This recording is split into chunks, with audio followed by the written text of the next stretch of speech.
Hello, this is Ron talking to you from the Erasmus Academy Recording Studios in Brooklyn, New York, and our guest speaker today is Chad. Chad, you want to say hello? Happy Friday, Ron. Happy Friday. How do you know it's Friday?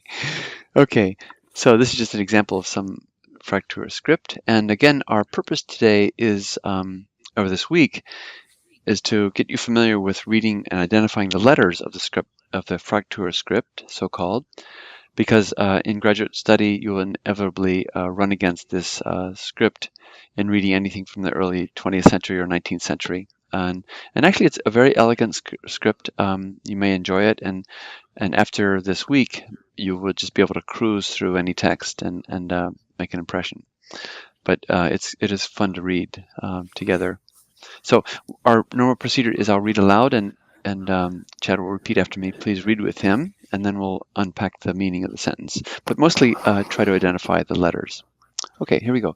Die Jungen Sturm. Let me identify this here. Can you see the mark here on the screen? I can. Good. Going on. Here we go.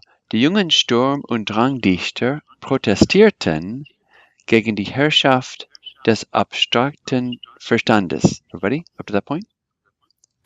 Die jungen Sturm- und Drang-Dichter protestierten gegen des Herrschaft des abstrakten Verstandes. Good, up to that point.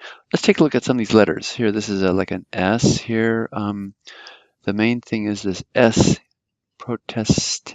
This looks like an F, but it's an S, as we've seen before. And by the way, if you want to get a thorough review of the alphabet and all the changes, or the letters that look a little bit different, not normally like the ones we expect, then go to the first session of this week, which is a Monday, and just review that because we go through the alphabet in detail. Okay, let's see. This looks like a B, but it's really a V. And in context, then you can start to become familiar or identify these. V, Verstand means understanding. Here's abstract. This is not an F, but an S. And here, what letter is this? It's a K. It's a K. Okay, it's a K. It doesn't look like a K, but it is. Okay, so, and going on. Und gegen zeitlos gültige Regeln und Gesetze. Und gegen zeitlos gültige Regeln und Gesetze. So up to the comma, where's your verb? See the comma. Okay. Protestierten. Good. Protestieren means obviously to protest. We get this word from German directly, and that means what with a pronoun? They protested. Good. It's always good to include a pronoun so you know whether it's singular or plural subject that you're looking for, and the subject is Dichter. Good. The poets. So the Sturm und Drang poets, and then they protested against. What case does against take? Do you remember, or gegen take? Do you remember? Is it accusative? Yeah, right. Accusative always takes the accusative. So against the dominance, Herrschaft of abstrakten. Obviously, this means abstract understanding. And then against, and here we have a what part of speech is this? Zeitlos. Well, in this case, it's acting as an adverb. Right. And adverbs don't have adjectival endings, and here's an adjective, so it's modifying gültige. See if there are any letters that we need. And against, timelessly valid rules and laws. You want to do the whole first two lines together slowly so we can follow you? Sure. The young Sturm und Drang poets protested against the dominance of abstract understanding and against timelessly valid or maybe valued rules and laws. That's right. Let's see. And going on, von ihnen würden unter anderem, up to that point. Von ihnen wurden unter anderem. And this abbreviation means among others, among other things, etc. Going on. So von ihnen würden unter anderem die schöpferische Kraft der leidenschaftlichen Gefühle, up to that point. Von ihnen wurden unter anderem die schöpferische Kraft der leidenschaftlichen Gefühle. Long words. So this means a creative, simply, and here's an S here. And this is good practice. Here's an F right here. You see the small little crossbar crossing the vertical line, but there's no crossbar here. So this is an F and this is an S. So creative, schöpferische, and this is a K, not an R. The creative power of genitive of the passionate, leidenschaftlichen feelings. Going on, der Subjektivismus das Individuelle und Irrationale verherrlicht. Der Subjektivismus das Individuelle und Irrationale verherrlicht. Good. From here down to that sentence, where's the verb complex? Wurden verherrlicht. Good. Remember that in past tenses, you'll find the past participle that floats out to the end of the clause or the end of the sentence, as it does right here. So here's your verb complex, and this means to glorify.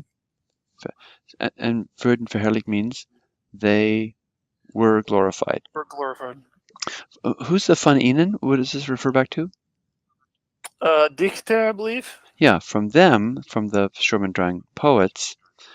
And then where's the subject? There's several subjects.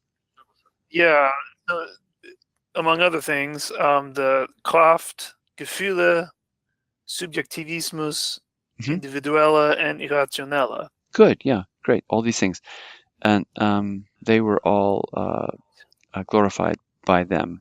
Do that whole sentence slowly. Okay. By them were, by them, among other things, the creative power of passionate feeling, subjectivity. Feelings, plural. Sorry, feelings, yes. Subjectivity, what is individual and irrational were glorified. Good. I didn't mention this one thing here. This is an adjective made into a noun because you have a capital letter here, and it gives the abstract sense of that. So that which is individual, and another adjective made into a noun, and that which is irrational. So you would say, among other things were these things, and that which is individual and that which is irrational, glorified, etc. Okay, great. Any letters that we need to look at? Schöpferische, I think we looked at those already. Here's a G here, which we probably wouldn't recognize except in the context of the word. The K on subjektivismus is always a tricky one. Yeah, subjektivismus, yeah. Right. So here's a K right here. Thanks for pointing that out. Then going on, Goethe's Die Leiden des jungen Werthers, everybody? Goethe's Die Leiden des jungen Werthers. Und Schillers Die Räuber. Und Schillers Die Räuber werden als repräsentative Werke dieser Periode angesehen. Werden als repräsentative Werke dieser Periode angesehen. So where's your verb complex? Werden angesehen. Good. Werden angesehen. So right here. And where's the subject? So what does werden angesehen mean? They are viewed. Good. It's present tense passive voice. They are viewed or regarded. And the subject is? Well, it's these two writings. Good. Die Leiden des jungen Werthers and Die Räuber. Good. So they are viewed as, and then this is a sort of representative works of this period. Good. You want to do that last sentence together, slowly? Sure. Goethe's The Passion of the Young Werther and Schiller's The Robbers are viewed as representative works of this period. Great. Fantastic. Well, thanks so much for tuning in for these segments to focus on reading the Fraktur script, and I hope this will enable you to welcome texts that you will encounter in your research. So thanks again for tuning in, and see you next time. And thank you, Chad, very much for your contributions. I know you're going to be taking some very interesting trips. You want to just mention the two countries you're going to? I'm going to Kenya and I'm going to Finland. Wow. This summer. That's great. Again, on sort of a mission trip, and then